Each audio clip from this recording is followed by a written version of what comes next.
Welcome back to the UNLV Football Preview. We are here with Jeff Fish. He is the Director of Strength and Conditioning for the football program here at UNLV. And you've been in this business for a long time, and you've had a lot of high-profile jobs. What was it about this job at UNLV and with Coach Odom that made you come to Las Vegas? Yeah, you know, the big thing was the opportunity to be at a place that has strong leadership, starting with our athletic director, Eric Harper, and then as it works its way down, to be together with Coach Odom was beyond exciting for me. Coach Odom and I have had a relationship for a while, and to be able to be on the same staff and be in a role that I can really contribute and be under his leadership is something that, having been in the industry for a while, you know that those opportunities are very special, and I feel very special to have that opportunity here. Facilities-wise, in comparison to some other places, this is a new facility. They've invested a lot here.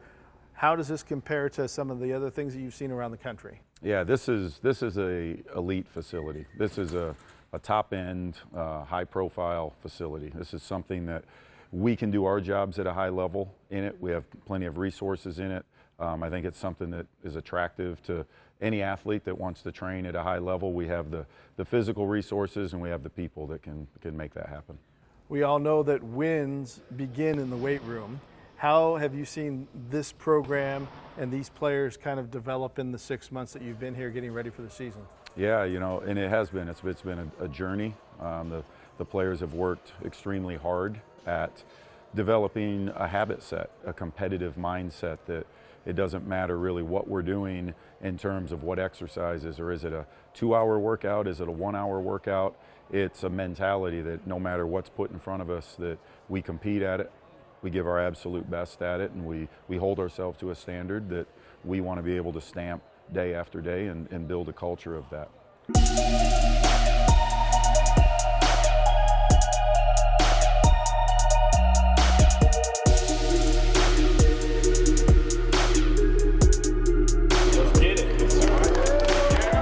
And it's about customizing the workouts as well, because an offensive lineman may have a different focus than maybe a skill type player, correct? That's right. You know, and so we think about it from 3 levels. We think about it's a football workout.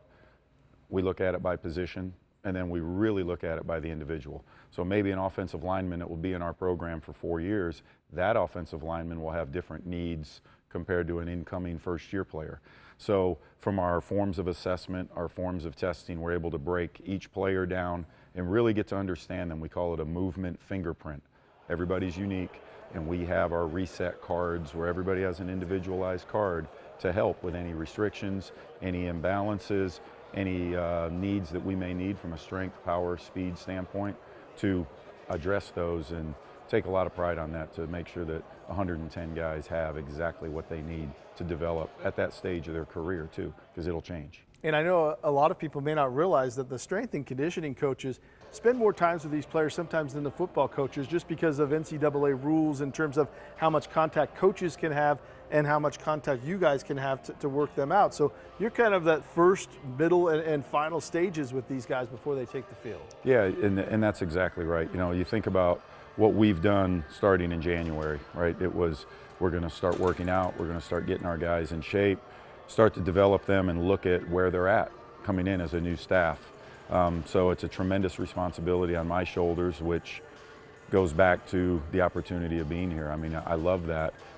And from my standpoint, I wanted to get them prepared so when we went into spring ball, we were ready to do that as a team physically, and then take it to another level through the summer, prepare them for what's coming now in training camp, and then turn them back over to Coach Odom and the staff to put the fine-tuning and the football details together so we're ready to go here at the end of the week. When you're doing the workouts with these players, it's kind of where the bond starts forming for a team, especially with a lot of new players. This is where the family part of it begins. What are you seeing from this group of Rebel football players?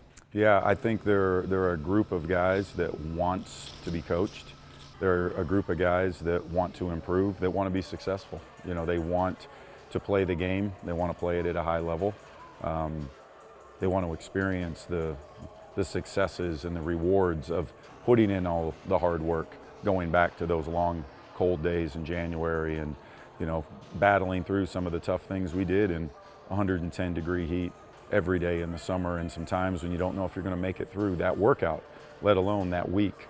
And that's what I've seen. I've seen guys that they're hungry, they're excited about taking on the new challenges, and I think even being put in a position doing things they never thought they could do and realizing they can, and creating that authentic, true confidence that's going to show up on game day. Yeah, we're looking forward to seeing the dividends that's going to pay off on the field. Jeff Fish, thank you very much for your time.